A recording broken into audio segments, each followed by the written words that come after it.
여러분, 하나님의 은혜가 우리 모두에게 넘치길 바랍니다. 전 교회가 성경을 직접 읽는 그리스도인이 되는 것에 초점을 맞춰서 늘 교육하고 말씀을 설명하려고 노력하고 있습니다. 오늘은 로마서 5장과 6장의 통독 말씀인데요, 오늘도 이 부분, 이 말씀의 은혜가 우리 모두에게 넘치길 바라고요, 온 교회가 직접 성경을 읽고 묵상함으로 하나님의 은혜를 경험했으면 좋겠습니다. 이 부분을 어떻게 읽어야 할지 이제 3장과 4장의 흐름, 어제 보았던 말씀을 간단하게 좀 정리해 드리겠습니다. 어제 우리는 예수님에게 나타난 하나님의 의에 대해서 배웠습니다. 3장 25절이 말하는 것처럼 하나님은 예수님이 죄인을 위해 화목제물이 되시는 것을 보시고 죄인들이 하나님께 지은 죄를 간과하심으로 자신의 의를 나타냈다라고 말씀하고 있습니다. 죄인들에게 나타난 하나님의 의가 이미 예수님의 십자가에서 나타났다라고 하나님이 보시는 것입니다. 그분은 죄가 없으시나 바로 죄인을 대신하는 화목제물이 되신 것입니다. 그런데 3장 26절을 보면 또 다른 방법으로 하나님의 의가 나타나고 있습니다. 곧 이때 자기의 의로우심을 나타내사 자기도 의로우시며 또한 예수 믿는 자를 의롭다 하려 하심이라. 예수 믿는 자를 의롭게 여기는 게 바로 하나님의 의가 나타나는 것입니다. 예수님의 십자가에서 죄인을 향한 하나님의 의가 온전히 이루어졌다면 이제 그 예수님이 자신을 대신해서 형벌을 당하신 것을 믿는 자를 의롭다 하심으로 하나님의 의가 나타나는 것입니다. 얼마나 큰 은혜입니까? 만약 예수 믿는 자를 하나님이 의롭다고 하지 않는다면 예수님의 대속의 십자가에 하나님의 의가 온전히 나타난 것이 아닙니다. 뭔가 예수님이 나타난 그 십자가에 우리의 행위를 더해야 된다면 분명 하나님의 의는 십자가에 온전히 나타난 것이 아닙니다. 아주 부족하게 나타난 것 뿐이겠죠. 이렇게 율법의 행위로 의로워지는 것이 아니라 철저히 예수님의 행하심을 믿음으로 의롭다 여김을 받는 것, 그것을 우리는 칭이라고 부르는 것을 알 수 있습니다. 사도는 그리고 나서 이어서 4장에서 계속해서 율법의 행위로 우리가 의로워지는 것이 아니라 믿음으로 의로워진다는 것을 유대인들의 뿌리인 아브라함을 통해서 증명을 합니다. 창세기 12장 이후의 내용을 통해서 이제 그 내용을 설명하는 것이죠. 핵심 논증은 이것이에요. 아브라함이 하나님 앞에서 의롭다함을 얻은 것은 믿음으로 말미암은 것이지 그가 할례를 받았기 때문이거나 또한 모세의 율법을 행했기 때문이 아니라는 것입니다. 사도는 이것을 시간을 통해서 논증을 합니다. 아브라함이 할례를 받기 14년 전에 이미 아브라함은 하나님의 말씀을 믿고 하나님을 믿음으로 의롭다 여김을 받거든요. 그렇죠? 또한 한참 후에 모세의 율법을 받기 전에 이미 아브라함은 하나님의 그 의로운 약속을 믿고 하나님의 약속을 믿고 의로워졌다는 걸 또다시 말하고 있습니다. 그러니 지금 이 당시 로마서를 받는 그 당시에 유대 배경 그리스도인들이 자꾸 모세의 율법을 지켜야 의로워질 수 있다, 유대인이 되어야 진정한 그리스도인이 될 수 있다, 할례를 받아야지만이 진정한 그리스도인이 될 수 있다, 의로워질 수 있다, 하나님과 온전한 관계에 들어갈 수 있다라고 말하는 것은 정말 시대착오적인 것이죠. 이것은 어리석은 것이란 걸 이렇게 증명하고 있습니다. 그렇다면 그렇게 말하는 것 자체가 자신들의 역사를 부인하는 것이다라는 걸 이 4장을 통해서 이렇게 증명하고 있습니다. 그리고 나서 이제 5장 1절을 우리 보십시오. 사도는 율법의 행위가 아니라 하나님을 믿음으로 의롭다 여김을 받음을 그대로 받아서 이렇게 말합니다. 그러므로 우리가 믿음으로 의롭다 하심을 받았으니 우리 주 예수 그리스도로 말미암아 하나님과 화평을 누리자. 할렐루야. 주 안에 사랑하는 여러분, 이렇게 아침에 딱 일어나면 우리 마음에 어떤 것이 두렵습니까? 무엇이 여러분의 마음에 혹시 걱정이 됩니까? 여러분이 이 아침에 딱 일어났을 때 마음이 개운하지 못한 이유는 뭘까요? 어떤 염려가 있습니까? 내면 깊은 곳에 뭔가 잘못된 것이 있는 것 같은데, 뭔가 부족한 게 있는 것 같은데, 라는 마음이 어쩌면 사람의 마음에 끊임없이 찾아 들어오는 것 같습니다. 떨어지지가 않습니다. 그런 이들은 이 말씀을 이 아침에 다시 들으십시오. 그러므로 우리가 믿음으로 의롭다 하심을 받았으니 우리 주 예수 그리스도로 말미암아 하나님과 화평을 누리자. 하나님과 화평을 누리면 다른 것은 크게 걱정할 문제가 아닙니다. 여러분, 하나님과 화평을 누리고 계십니까? 만약에 하나님과 화평을 누린다면 우리 그렇게 두려워할 문제 없습니다. 하나님과의 화평은 오직 예수님으로 말미암아 누릴 수 있습니다. 10절 말씀을 들으십시오. 곧 우리가 원수되었을 때 그의 아들의 죽으심으로 말미암아 하나님과 화목하게 되었은즉 화목하게 된 자로서는 더욱 그의 살아나심으로 말미암아 구원을 받을 것이니라. 그뿐 아니라 이제 우리로 화목하게 하신 우리 주 예수 그리스도로 말미암아 하나님 안에서 또한 즐거워하느니라. 할렐루야. 예수님 안에서 즐거워하십시오. 여기까지 흐름을 쭉 잡고 오늘 본문으로 들어가겠습니다. 12절부터 31절은 예수님을 믿는 모든 자들이 하나님과 화목하게 되고 그 안에서 즐거워할 수 있는 그 확신을 가질 수 있는 그 이유를 말하고 있습니다. 사실 지금 21세기를 살아가는 우리 많은 사람들에게, 현실주의자들인 우리에게 이런 질문을 할 수 있습니다. 도대체 2000년 전에 고대 근동의 한 젊은이였던 예수님과 그분의 행하심이 어떻게 지금을 사는 나와 하나님과의 관계를 화목하게 만들 수 있단 말입니까? 아무리 예수님이 고귀하더라도 어떻게 한 사람의 희생으로 이렇게 많은 사람에게 혜택을 줄 수 있단 말입니까? 어떻게 예수님의 행위가 나의 현재의 상황과 영원한 운명을 바꿀 수 있단 말입니까? 이런 질문이 우리 안에 들 것입니다. 사도는 기발하게 이것을 우리에게 설명하고 있습니다. 첫째 아담이 지금 당신에게 영향을 주고 있음을 증명함으로 이 말씀의 의미를, 우리의 질문에 대해서 답하고 있습니다. 여러분, 첫째 아담이 누굽니까? 우리가 성경에서 보는 창세기의 첫사람 아담을 말합니다. 한 사람 아담이 범죄함으로 말미암아 모든 인간에게 사망이 왕노릇하게 되었다라는 것입니다. 첫사람 아담의 범죄가 지금 우리에게 파괴적인 영향을 주는 증거가 있는데요, 그게 사망입니다. 죽음입니다. 이걸 여러분 피부로 느끼십니까? 죽음을 피부로 느끼세요? 그것은 첫사람 아담이 우리에게 주는 파괴적인 영향의 증거이죠. 그 오래전에 있었던 그 인물이 우리에게 실질적으로 영향을 주고 있다는 증거입니다. 그리고 나서 사도는 예수님을 두 번째 아담이라고 설명합니다. 예수님은 아담처럼 인류를 대표하는 한 사람으로서 많은 사람에게 엄청난 영향을 주는 일을 행하셨다라고 이제 말하고 있습니다. 한 사람 예수 그리스도의 의로운 행위로 말미암아 많은 사람을 의롭게 하셨다라고 이렇게 논증을 합니다. 아담은 자손들에게 사망을 주었지만 예수님은 그를 믿는 자들에게 영생을 주셨다라고 말씀하고 있습니다. 중요한 것은 이거예요. 예수님이 첫 아담과 대조적이면서 정말 비교할 수 없는 놀라운 영향을 주고 계시다는 것입니다. 실질적으로 그 영향을 주고 있다는 걸 놓쳐서는 안 된다는 것입니다. 여러분이 첫 아담과 둘째 아담과 비교해서 주목할 말씀은 오늘 본문 15절과 18절 말씀이에요. 한번 보십시오.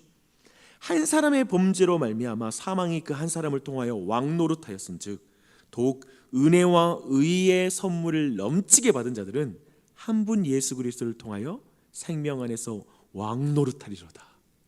18절, 그런즉 한 범죄로 많은 사람이 정죄에 이른 것 같이 한 의로운 행위로 말미암아 많은 사람이 의롭다 하심을 받아 생명에 이르렀느니라. 한 사람의 범죄로 말미암아 모든 사람에게 사망이 왕노릇하는 게 얼마나 강력합니까? 저는 어제도 순천의 한 장례식장에 다녀왔습니다. 20년 동안 어머님이 투석을 하시다가 돌아가셨어요. 그래서 그 목사님을 위로하기 위해 갔다 왔습니다. 코리텐붐이라는 유명한 네덜란드의 여성 신자가 있습니다. 참 많은 그리스도인들에게 영향을 주는 글을 썼습니다. 근데 그분이 죽음은 숫자의 0과 같습니다. 그 앞에 어떤 숫자가 와도 0과 곱해지면 다 0이 됩니다. 그런 말을 했어요. 우리가 너무나 추구하는 어떤 성공이라는 숫자, 어떤 사람은 1억, 10억, 50억을 요즘 유행하는 말이죠. 50억, 100억이라는 숫자를 가지고 인생을 마무리할 수 있습니다. 자녀들에게 50억을 줄 수 있다면 얼마나 좋은 일입니까? 우리 그것을 꿈꿀 수 있죠. 그런데 불가능해 보이죠. 50억이라는 숫자를 줄 수 있고, 아이들에게 지식을 우리는 줄 수도 있겠죠. 좋은 집을, 그리고 좋은 차라는 숫자를 우리는 갖기를 원합니다. 그런데 우리가 피할 수 없는 숫자가 있어요. 0입니다. 사망이라는 0. 그 앞에 모든 것이 곱해지면 다 0으로 끝이 나요. 참으로 사망이 왕노릇한다는 것이 무슨 의미인지 우리는 정말 잘 알고 있습니다. 그것이 우리는 그 0이라는 숫자가, 그 사망이 우리가 예상치 못하는 시간에 오면 그게 슬픔이에요. 준비라도 하면 훨씬 장례식 분위기가 달라요. 그렇잖아요. 우리는 그래서 그게 기도 제목이에요. 그 숫자 0이라는 그 사망이 내게 갑자기 오지 않기를, 우리 가족에게 갑자기 오지 않기를, 내가 사랑하는 사람에게 닥칠까 봐 두려워합니다. 그런데 아담 이후로 사망이 모든 사람에게 왕노릇하게 되었습니다. 아담이 만든 이 현실처럼 우리에게 피부에 와닿는 일이 어디 있겠습니까? 얼마나 피부에 와닿습니까? 그러나 사도는 둘째 아담이 주신 은사가 첫째 아담이 인류에게 준 모든 사망을 뒤집어 버린다는 걸 말하고 있습니다. 한 사람의 범죄로 말미암아 사망이 그 한 사람을 통하여 왕노릇하였은즉 더욱 은혜와 의의 선물을 넘치게 받은 자들은 한 분 예수 그리스도를 통하여 생명 안에서 왕노릇하리로다. 주 안에 사랑하는 여러분, 도대체 둘째 아담이 어떻게 첫째 아담이 인류에게 가져온 저 강력한 사망을 뒤집어 버리십니까? 어떻게 뒤집죠? 한 분 그리스도가 도대체 무슨 일을 행하셨습니까? 신이 사람이 되셔서 사람을 사랑하셨습니다. 아담으로 말미암아 왕노릇하는 죽음을 뒤집기 위해 하나님께서 우리처럼 사람이 되셨습니다. 사람의 시간 속에, 우리의 인생 속에 들어오셨습니다. 신이 인간이 되어서 우리가 사는 공간을 사셨고 우리가 사는 시간을 사셨습니다. 그리고 우리 인간의 모든 고통과 비극을 뒤집어 쓰셨습니다. 결국 예수님은 죽음까지 따라 들어오셔서 우리가 들어가는 그 사망 있잖아요. 우리 모두가 들어가는 그 사망까지 따라 들어오셔서 그 죽음을 역전시킵니다. 뒤집어 버리십니다. 사도는 이것은 첫 아담이 인간에게 가져온 사망보다 그래서 예수 그리스도의 이 사역은 더 강력하다고 말합니다. 그도 그럴 것이, 하나님은 우리의 죽음을 역전시키기 위해 우리의 죽음까지 들어온 분이십니다. 그 하나님의 결정, 그분의 의지, 그분의 사랑, 우리는 그걸 믿습니다. 그걸 믿는 자를 하나님은 의롭다 하십니다. 그래서 다시 한번 이 말씀을 들으십시오. 한 사람의 범죄로 말미암아 사망이 그 사람을 통하여 왕노릇하였은즉 더욱 은혜와 의의 선물을 넘치게 받은 자들은 한 분 예수 그리스도를 통하여 생명 안에서 왕노릇하리로다. 아멘. 아멘. 주 안에 사랑하는 여러분, 단도직입적으로 여러분에게 질문하고 싶습니다. 여러분의 삶의 자리에서 첫째 아담과 둘째 아담 중에 누가 더 세 보입니까? 누가 더 세 보여요? 다르게 질문할까요? 죄와 죽음이 여러분 앞에서 왕노릇하고 있습니까? 아니면 은혜와 생명이 여러분에게 왕노릇한다고 믿으십니까? 무엇이 여러분의 왕입니까? 여러분 누구의 종처럼 살고 있습니까? 죄와 사망입니까? 아니면 은혜와 생명입니까? 무엇이 실질적으로 여러분을 통제하고 있습니까? 계속 로마서를 통해 유대 배경의 그리스도인들의 실패를 우리는 쭉 살펴봤습니다. 어느 순간 그들은 예수 그리스도를 통해 은혜와 의의 선물을 넘치게 받은 것을 간과하기 시작하는 거예요. 오늘날 그리스도인도 그래요. 교회 안에 들어와서 어느 순간부터인가 그리스도 안에서 그 은혜와 그 의의 그 넘치는 선물을 간과하기 시작합니다. 그래서 예수 그리스도를 통해 생명 안에서 왕노릇하는 은혜의 지배를 벗어나기 시작해요. 대신 모든 신앙의 모든 것들이 법칙이 되기 시작합니다. 결국 신앙은 뭐냐면 남는 건 뭐냐면 규칙과 법을 지켰느냐 안 지켰느냐의 문제로 그렇게 흘러가요. 그래서 내가 얼마만큼 했느냐, 새벽 예배 드렸느냐, 아니면 오늘 말씀 통독했느냐 안 했느냐, 어떤 규칙을 지켰느냐 안 지켰느냐, 모든 것이 이제 내가 지켜야 될 의무들로만 남아버립니다. 내가 얼마나 진실했느냐, 내가 얼마나 훌륭했느냐, 내가 대단하게 어떻게 결단해서 신앙적으로 지금 내가 어느 정도 모든 것들을 잘 수행하고 있느냐, 신앙생활이 규칙이 남아버립니다. 법밖에 남은 게 없어요.